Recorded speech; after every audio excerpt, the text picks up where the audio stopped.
Halo Sahabat Tech, ketemu lagi kita di channel YouTube Tech ID. Pada kesempatan kali ini saya mau nge-review handphone dari Vivo. Nih dia handphonenya. Ini dia itu model V27 5G. Jadi ada beberapa fitur yang ditonjolkannya Sahabat Tech. Yaitu nih ada Aura Light Portrait ya. Terus dia ini 3D curve screen, dia tipis banget, tipis dari Vivo ya, tertipis dari Vivo. Nah, terus dia ada NFC. Terus masih banyak lagi Sahabat Tech. Oh iya. Prosesornya dia pakai Dimensity 7200. Nah, kalau handphone ini RAM-nya 8GB sama penyimpanan internal 256GB Sahabat Tech. Terus kalau soal software, nah dia pakai sistem operasi Android 13 yang dicampur dengan Vantage OS 13 Sahabat Tech. Nah oke, daripada kita nunggu lama-lama, mendingan langsung aja kita review Sahabat Tech. Come on!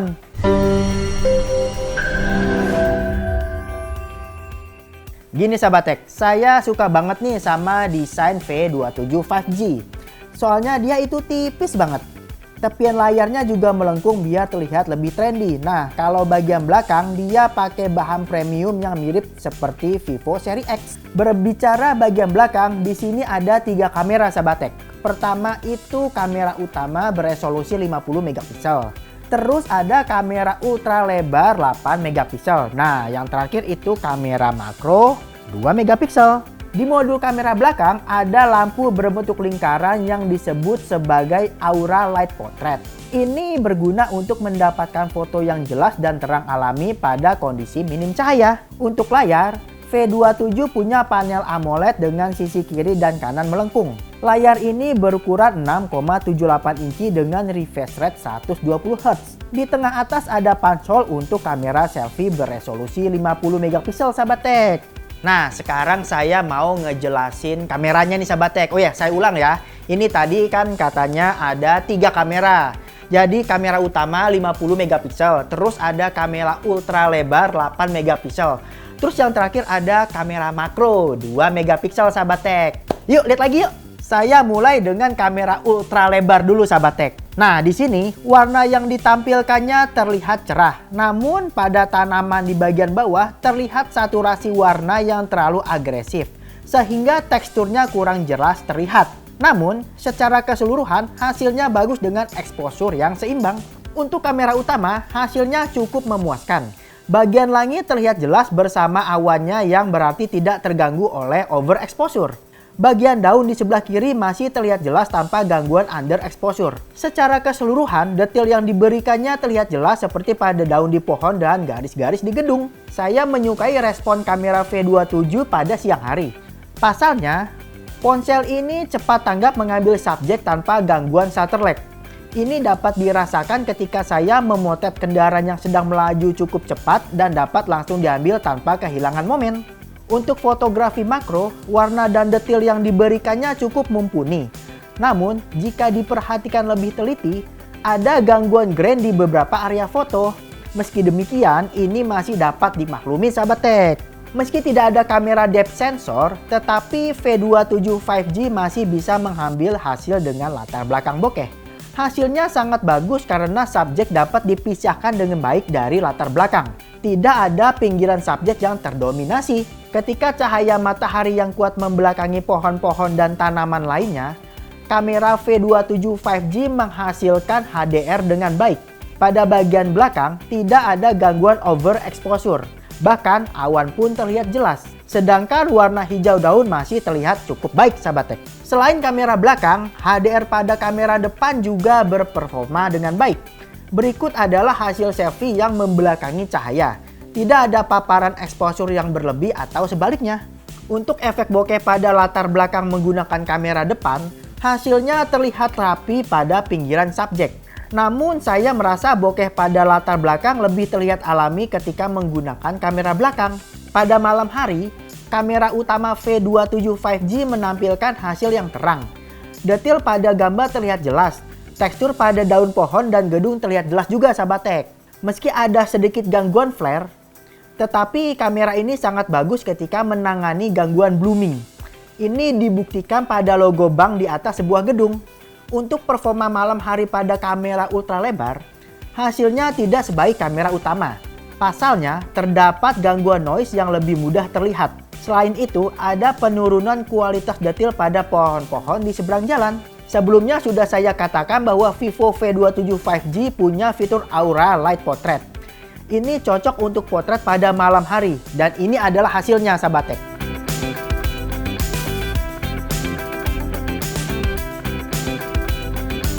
Untuk stabilisasi video, Vivo V27 5G menggunakan mode Hybrid Image Stabilization. Mode ini menggabungkan antara OIS dan ACE. Berikut adalah hasil rekaman ketika saya merekam sambil berjalan sambil menggerak-gerakkan tangan. Nah, itu tadi dia sahabat tech, hasil foto siang malam, video juga ada. Nah, habis itu sekarang saya mau ngomongin performanya. Oke, saya ulangi lagi ya. Ini prosesornya pakai MediaTek Dimensity 7200. Nah, terus RAM-nya itu 8 GB. Terus bisa lagi ditambah dari ROM 8 GB lagi sahabat tech. Nah, ngomong-ngomong soal ROM, dia pakai internal 256 GB sahabat tech. Nih dia hasil-hasilnya kalau pakai beberapa benchmark yang saya jalanin. Pertama, saya jalankan benchmark 3D Mark. Untuk slingshot, ini memiliki skor sebanyak 6.866 poin. Sedangkan slingshot unlimited adalah 6.900 poin. Berikut adalah data lengkapnya sahabat tech. Untuk mengetahui performanya dalam penggunaan sehari-hari seperti mengedit video, mengedit foto, dan lain-lain, saya menggunakan benchmark PC Mark. Secara keseluruhan, Vivo V27 5G memiliki skor sebanyak 10.761 poin. Nah, berikut adalah hasil benchmark tersebut jika dibandingkan sama V27e sahabat tech. Penyimpanan internal HP ini adalah 256 GB. Untuk menguji performanya, saya menggunakan PC Mark Storage. Skor keseluruhan untuk uji coba ini adalah 29.269 poin. Berikut adalah hasil masing-masing percobaan menurut berbagai skenario. Untuk menguji prosesornya, saya menjalankan Geekbench. Hasilnya adalah 1.190 poin untuk single core dan 2.692 poin untuk multicore. Dan berikut adalah perbandingan jika dibandingkan dengan V27e sahabat tech. Oke, tadi kan saya udah ngomongin performanya. Sekarang saya ngomongin performanya juga. Nah, tapi sekarang ngomongin performa baterainya. Nih di sini dia pakai kapasitas 4.600 mAh. Nah, saya coba dah tuh ngerekam video nonstop 1 jam. Nah, dengan selang 1 jam itu dia baterainya cuma berkurang 18% sahabat tech. Nah, habis ngerekam video saya lanjut coba baterai untuk nonton streaming sahabat tech. Saya nonton streaming itu coba 1 jam. Nah, di sini irit banget sahabat tech. 1 jam itu baterainya berkurang cuma 4% sahabat tech. Oke, selain itu saya ngejalanin PC Mark baterai sahabat tech. Nah, ini dari keadaan penuh saya jalanin PC Mark baterai ya benchmark. Itu dia mampu bertahan selama 17 jam 58 menit sahabat tech. Wah, ini bener-bener irit sahabat tech menurut saya nih. Oke. Itu kan tadi saya ngomongin baterainya. Nah, sekarang gimana sih kecepatan ngecas baterai? Nah, jadi dia ini itu datang pakai sistem fast charging atau sistem pengisian daya cepat. Ini dayanya 66 watt sahabat tech. Nah, dari keadaan 0% benar-benar habis, saya pernah catat dicolok itu sampai penuh. Dia memerlukan waktu 1 jam 2 menit sahabat tech. Nah, itu dia tadi hasil review handphone Vivo V27 5G ini sahabat tech. Intinya dia kameranya bagus, siang malam bagus. Cuman kalau ultra lebarnya itu ada beberapa catatan sahabat tech. Nah, terus dia stabilisasinya bagus. Berkat apa? Berkat antara gabungan OIS dan ACE. Terus kalau sahabat tech mau ngerekam sambil jalan itu ya nggak usah pakai gimbal juga nggak apa-apa sahabat tech. Udah gitu baterainya irit tadi sahabat tech yang saya ngomongin, mau pakai benchmark, mau pakai rekam video, mau pakai video streaming itu irit baterainya. Nah, selain irit, dia juga cepet ngisinya sahabat tech baterainya. Dan satu hal lagi sahabat tech yang enggak kalah penting sahabat tech, kalau ini ada teknologi NFC-nya. NFC-nya itu bisa bikin praktis sahabat tech. Kenapa?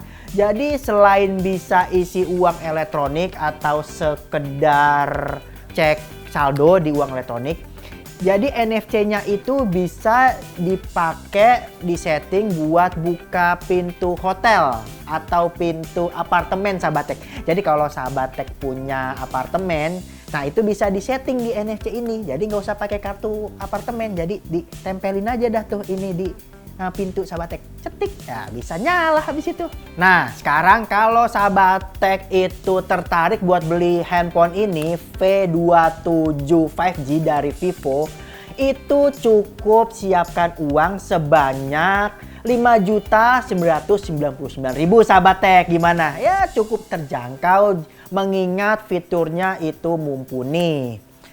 Oke sahabat tech, sampai di sini dulu perjumpaan kita. Kalau sahabat tech ada saran, tolong ketik di kolom komentar. Terus jangan lupa juga like video ini. Terus bagi sahabat tech yang belum, tolong subscribe video ini sahabat tech. Terus satu lagi yang nggak kalah penting sahabat tech, yaitu share sebanyak-banyaknya. Biar apa?